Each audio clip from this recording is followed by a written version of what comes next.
Bueno, vamos a comenzar con la segunda parte del módulo, en la cual vamos a ver dos patologías que son de suma importancia, debido a que la gran mayoría de ustedes en algún momento de su carrera como médicos van a cruzarse con estas patologías porque son muy comunes y porque muchas veces los pacientes se presentan en la guardia general con estas patologías antes de recurrir a una guardia oftalmológica. Y ustedes deben saber diferenciarlas y en estos casos deben saber actuar, ¿sí? Deben saber poder por lo menos diferenciarlas entre ellas dos, entre las demás y poder actuar en el momento debido a que son urgentes. Bueno, la primera que vamos a ver es el edema de papila o el papilema, ¿sí? Que lo definimos como un hinchazón o tumefacción en la papila óptica, ¿sí? Debido a que va a aumentar, por lo general es la causa más frecuente, la presión intracraneal. Bien, a mí lo que me interesa mucho de esta clase es que ustedes se graben en su cabeza la foto de un fondo de ojo normal. Van a verla más adelante, pero en esta diapositiva lo que vamos a ver son las estructuras, ¿sí? Esto es importante porque yo no pretendo que ustedes me puedan diferenciar entre los 100.000 fondos de ojos patológicos que pueden haber. Sí que me puedan decir, esto no me parece normal, vayamos con oftalmólogo, o esto no me parece normal y sumado a tu clínica me parece que es esto. ¿Se entiende lo que quiero decir? Que por lo menos puedan llegar a tener ese concepto en su cabeza. Entonces, vamos a comenzar siempre por afuera hacia adentro. Bien. Primero que nada tenemos que dividir entre lo que es nasal y lo que es temporal, ¿sí? Lo que está por dentro y lo que está por fuera. Lo que está por dentro va a ser siempre la papila. Uh-huh. Lo que está por fuera va a ser siempre la mácula. Entonces, si nosotros estamos realizando un fondo de ojo a un paciente, quizás arranquemos, no sé, por así decirlo, en la parte temporal inferior, ¿sí? Y vamos a seguir las ramas de las arterias y las venas siempre para llegar a la papila, ¿bien? Entonces siempre de afuera hacia adentro vamos a llegar a la papila. Una vez que llegamos a la papila, ¿qué es lo que vamos a ver?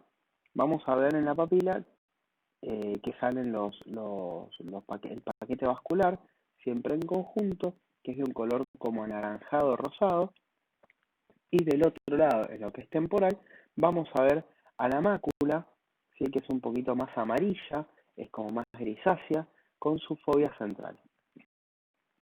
Entonces estudiemos la papila, que es lo que nos demanda esta clase del día de hoy. Por supuesto, como dijimos, de afuera hacia adentro, lo primero que vamos a ver es que la papila tiene una forma ovalada, ¿sí? Que es vertical, como si fuese algo así como una pelota de rugby, ¿sí? Un poco menos ovalado, pero no es redondeado, sino es oval. De afuera hacia adentro, ¿qué es lo primero que vemos? Los límites, los bordes, ¿sí? Que van a ser netos. Fíjense que son más pálidos que todo el resto de la papila, son bien delimitados, ¿sí? Y eso es importante que estén normales. ¿Qué sigue? Lo que sigue es el anillo neuroretiniano, ¿sí? Que tiene un color más rosado y sigue con su excavación de vuelta pálida, que tiene que ser redondeada, está así, y que no puede superar el tercio del tamaño de toda la papila.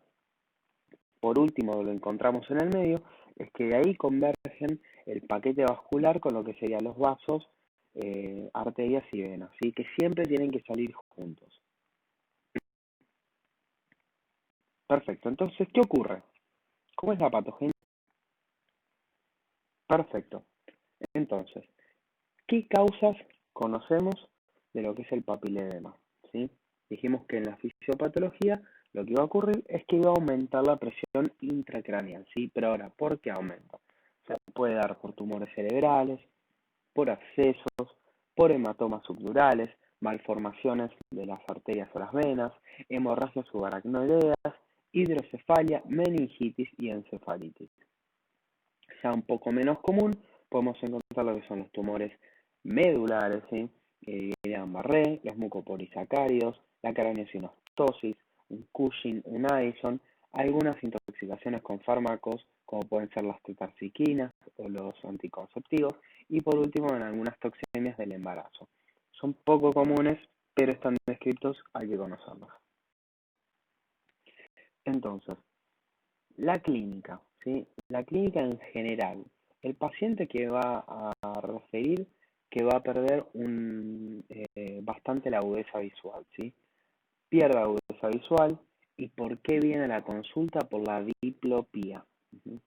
Eso es lo que más le molesta al paciente, que es lo que estamos viendo en la foto, que vea doble, ve los objetos dobles. Eso es lo que lo hace dudar y lo hace ir a la consulta. ¿Bien? Ahora, ¿qué más puede tener? Puede tener oscurecimientos, unos oscurecimientos que son transitorios, va a tener cefaleas muy fuertes y vómitos que son en escopetazo, ¿sí? Son repentinos, son fuertes, ¿bien? Entonces, por eso les decía que el paciente quizás no relaciona que sea, por más de que va a haber doble, tiene oscurecimientos o pierde la agudeza visual, al tener la cefalea, al tener el vómito, lo que es lo que hace, va a la consulta, va a la guardia general y no a un hospital oftalmológico. ¿Qué tenemos que saber nosotros? Que esto es bilateral, ¿sí? El edema de la papila es bilateral. Ahora puede llegar a ser asimétrico, es decir, un ojo más afectado que el otro. Bien, nosotros tenemos entonces la clínica general. En lo que es la clínica oftalmológica, ¿en qué vamos a pensar? Primero que nada, es que va a aumentar en la mancha ciega, ¿sí? Nosotros le hacemos un campo visual, si es que lo tenemos, contamos con él, y si no le hacemos la semiología, una campimetría, y vamos a ver que su mancha ciega aumenta. Vamos a hacerle también la prueba de los reflejos. Tenemos que hacer un examen completo oftalmológico, por supuesto. Los reflejos pupilares vamos a ver que se encuentran anormales, ¿sí? No están normales. ¿Qué más puede llegar a tener? Hiperemia. Vamos a hacerle un fondo de ojo. En el fondo de ojo vamos a ver que tiene una pérdida de la relación de la arteria y la vena, ¿sí? Del paquete vascular, que la excavación desaparece, que los bordes de la papila van a ser borrosos. Todo lo que dijimos con respecto a la patogenia, ¿sí? Va a tener también elevación en los márgenes en la papila, puede estar aumentada de tamaño, entonces va a estar aumentado el diámetro. Vamos a ver que a los costados va a tener hemorragias que van a ser peripapilares, ¿sí? Y tiene deflexión de los vasos papilares. Entonces, grábense en la cabeza esta imagen, ¿sí? Que es un fondo de ojo normal. Bien, esto me importa que lo conozcan. Tienen que conocer las estructuras del fondo de ojo para recién ahí poder decir esto no está bien. Bien, entonces, ¿qué es lo que vamos a ver? Fíjense, acuérdense siempre poder delimitar lo que es nasal temporal, luego lo que es la papila, lo que es la mácula con su fobia, ¿sí? Fíjense que la papila tiene sus límites bien en bordes netos, la excavación es redondeada, fisiológica, así que no pasa del tercio, el paquete vascular sale siempre acompañado, ¿bien? Eso es lo que ustedes tienen que poder diferenciar, ¿sí? Tienen que poder decir, bien, entiendo esto. ¿Para qué? Para después, si, si les llega una imagen como esta, ¿sí? Poder decir, acá no me gusta un poco como esta papila, ¿sí? Fíjense que tiene los bordes que no están delimitados, ¿sí? No son netos, hay algo diferente. Entonces, ¿qué es lo que hay acá? Es en la etapa precoz, ¿sí? Del papiledema, que podemos encontrar el borramiento justamente de estos bordes, ¿sí? Fíjense en las dos imágenes que no están delimitados. Acuérdense que habíamos dicho que eran de un color más pálido, que estaban bien delimitados, en este caso son más oscuros, ¿sí? La segunda etapa va a ser la etapa aguda, ¿bien? Probablemente donde más cambios notemos. ¿Qué dijimos que podía haber, sí? La papila, primero que nada, la vamos a ver como levantada, ¿sí? Con una elevación de los márgenes. Es una papila justamente levantada. Alrededor podemos ver hemorragias peripapilares, ¿sí? Que son estas hemorragias como si fueran en llama, como si estuviera prendiendo fuego la papila. Alrededor, más difícil de ver, pero se pueden llegar a ver unos exudados algodonosos. ¿Bien? Y esto no es tan común, pero sí, cuando lo vemos es lindo de ver, que es la mácula en estrella, ¿sí? Fíjense que está, a mí más que estrella me gusta relacionarla con lo que sería la luna, ¿sí? Con esos cráteres o pozos que tiene. ¿Saben lo que es la etapa crónica? Miren el tamaño que tiene una papila, ¿sí? Lo borroneados y poco delimitados que están esos bordes. Fíjense que ya desaparecen, ¿sí? Las hemorragias, que empieza a cambiar de color la papila. No tiene el mismo color, los vasos no se encuentran juntos, es decir, no parten del mismo lugar. Está ya todo diferente, ¿sí? Esto como se llama papila en corcho de champagne. ¿Bien? Dijimos entonces que iba a adoptar un color más grisáceo y que van a desaparecer las hemorragias. Por último tenemos la etapa trófica. Ya acá, sí, papila totalmente pálida, aplanada, ¿bien? Con el borramiento en el área central, las venas salen para cualquier, y arterias salen para cualquier lado, ¿sí? Están hasta casi transparentes, fíjense, no hay una buena coloración, ¿sí? Ya esto es una etapa trófica. Bien, entonces, ¿cómo vamos a diagnosticar a estos pacientes? Dijimos que tenía clínica, ¿sí? La disminución de la bolsa visual, va a tener los oscurecimientos, va a tener las cefaleas, los vómitos en chorro. Recuerden que es bilateral, aunque puede ser asimétrico. ¿Qué le vamos a hacer? Un fondo de ojo en el fondo de ojo. Vamos a tener que poder diferenciar en qué etapa estamos para podernos manejar y también pensar en poder decir, bueno, esto es un papiledema. ¿Por qué? Porque tiene solamente alteraciones en la papila o alrededor, en la periferia, ¿bien? ¿Qué le vamos a pedir? Una angiografía, ¿sí? En la geografía le podemos ver que hay una dilatación del capilar y además el colorante se va a fugar, ¿tá? ¿Qué más le pedimos? Un campo visual. En el campo visual lo que vamos a ver es que esta mancha ciega que nosotros referíamos va a estar aumentada de tamaño.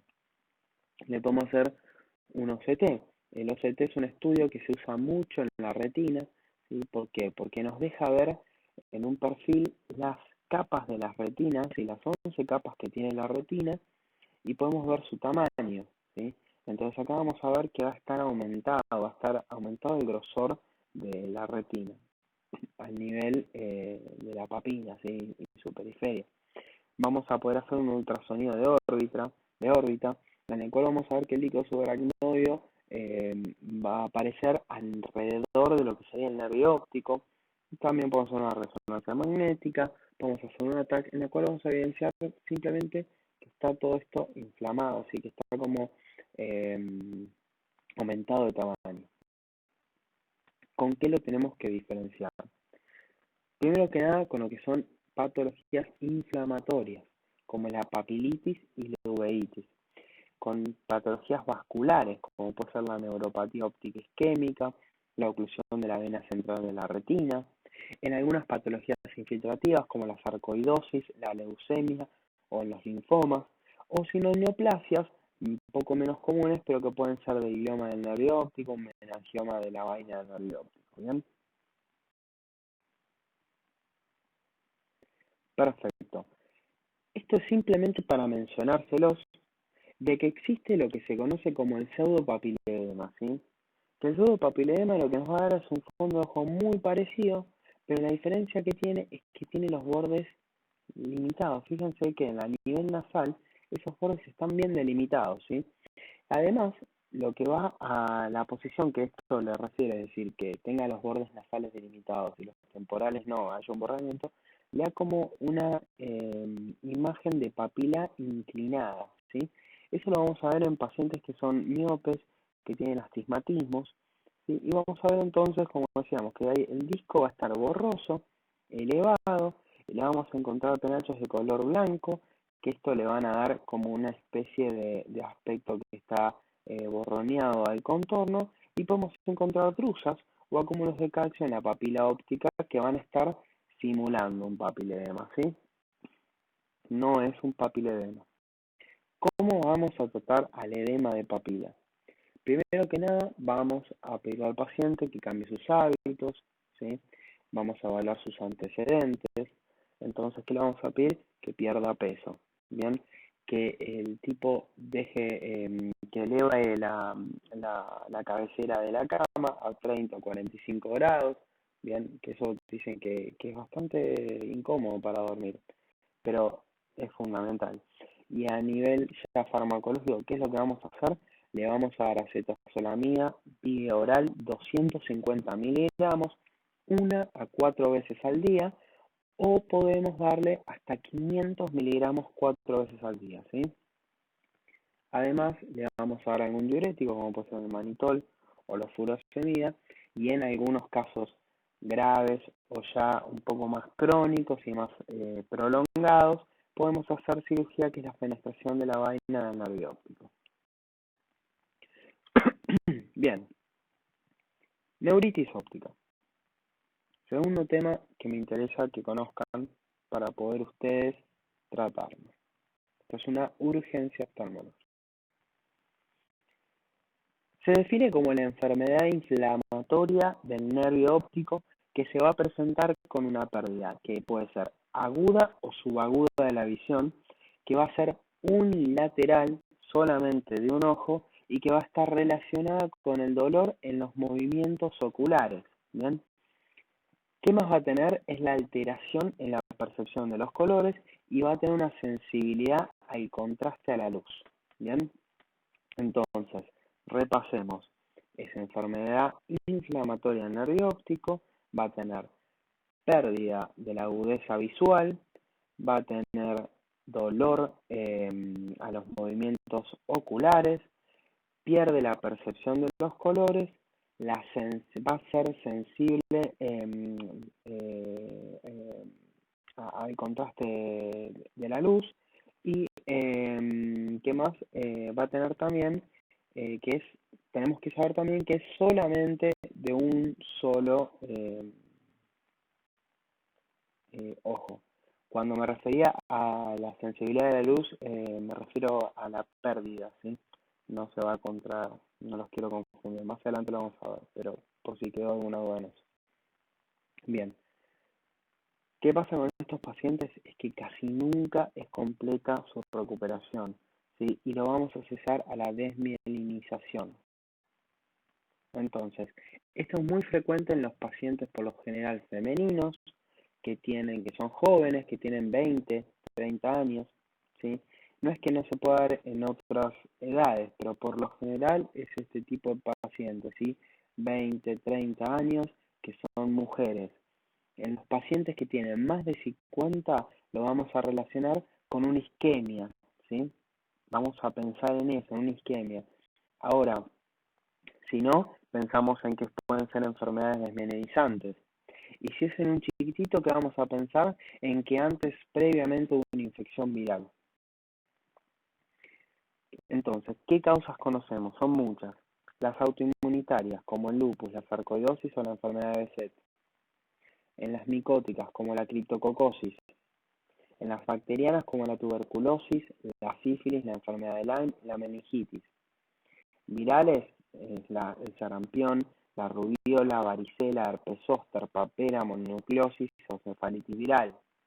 En las respiratorias puede ser por neumonía de micoplasma, poco común, pero puede estar descrito. En la esclerosis múltiple, en la diabetes, en oclusiones vasculares del nervio óptico o en intoxicaciones con drogas como el etambuto, la isoniazida o la fenotiazida. ¿Sí? Bien. ¿Qué ocurre en este tipo de patologías? ¿Y cuál es la patogenia, la fisiopatología? Dijimos que se debía a una desmielinización en su mayoría, ¿verdad? ¿Qué es lo que ocurre? Es que hay una respuesta inmune, ¿sí? Hiperactiva del cuerpo, que lo que hace es pone como blanco de ataque al nervio, ¿sí? A la mielina del nervio más precisamente. ¿Bien? Entonces, ¿qué va a hacer? Se va a inflamar. Esa inflamación va a resultar en el dolor al movimiento, ¿bien? Y en algunos casos puede llegar a extenderse a lo que es el nervio, el quiasma y otros tejidos en el cerebro. Clínica. ¿Qué vamos a tener? Algunas cosas ya las dijimos, pero vamos a ver primero que hay una disminución en la agudeza visual, ¿sí? Dijimos que tenía un dolor a los movimientos oculares, ¿sí? El dolor es retrovulvar y va a alcanzar su pico en las 24 o 36 horas y resuelve recién a los 2-3 días, ¿ok? Dijimos entonces también que tenía la pérdida de la visión cromática, así que no podía diferenciar entre los colores. Y por último, es que si nosotros le hacemos los reflejos pupilares, que vamos a hacérselo porque requerimos hacerle un examen completo al paciente, vamos a ver que en el ojo, ¿sí?, que está afectado no hay cambios, ¿sí?, no va a contraer la pupila. Entonces, ¿qué vamos a hacer? Primero que nada, un test de la visión, ¿sí?, de la agudeza visual. Vamos a ver que está disminuido significativamente en lo que es la visión lejana y cercana. Tiene la discromatopsia, ¿sí?, que son la pérdida de los colores. Vamos a ver que nosotros le vamos a realizar un estudio que se llama prueba de la estereopsis. Lo que hacemos es con una carta, que es como la que vemos en la imagen, se le muestran varios dibujos en los cuales algunos van a tener como relieve o profundidad y el paciente nos va a tener que poder identificarlos y esto por supuesto va a tener puntuaciones, se va a poder interpretar. Bien, vamos a hacer también un campo visual que puede ser central o periférico y lo que vamos a ver en el central es que va a tener un escotoma, ¿sí?, por lo general central, si no puede ser paracentral o cetrocecal. Además que dijimos que va a tener el defecto pupilar, que va a ser aferente, por supuesto, en el ojo afectado, ya que es unilateral, ¿bien? Y podemos encontrar hiperemia o alguna papilitis, es decir, inflamación en la papila, ¿sí? Por supuesto le vamos a hacer un fondo de ojo dilatado. ¿Con qué lo vamos a diferenciar? Bien, con las neuropatías ópticas. ¿Cuál es? La isquémica, la compresiva, la hereditaria de Leber, la traumática, la inducida por radiación, la tóxico-nutricional, la inflamatoria, aquellas que no responden a esteroides, la infecciosa y por último la hipertensión endocraniana. Bien, y ya para terminar, ¿cómo vamos a tratar estos pacientes?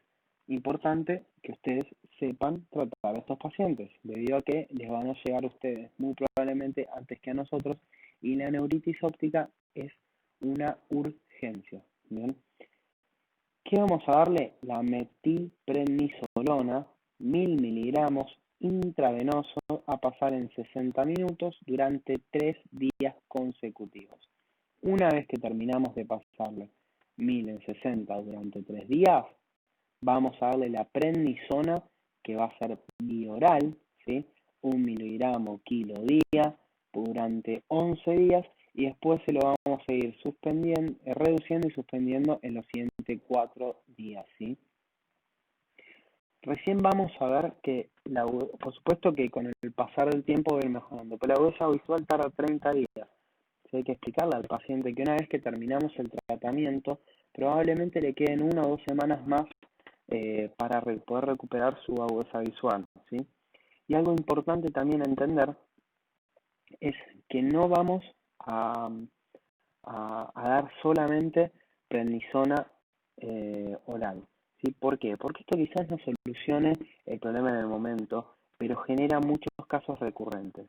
Entonces tenemos que saber que sea la prednisolona primero intravenosa durante 3 días y después vamos a dar la medicación bioral. ¿Bien? Bueno, espero que les haya servido esta clase. Es de las que más me importa que se lleven de este módulo debido a su importancia en las urgencias en las guardias, ya que van a tener estos tipos de patologías, ¿sí? Tienen que entender cómo es un fondo de ojo normal y poder conocer la clínica de ambas para luego poder diagnosticarlas y tratarlas, ¿sí? Muchas gracias.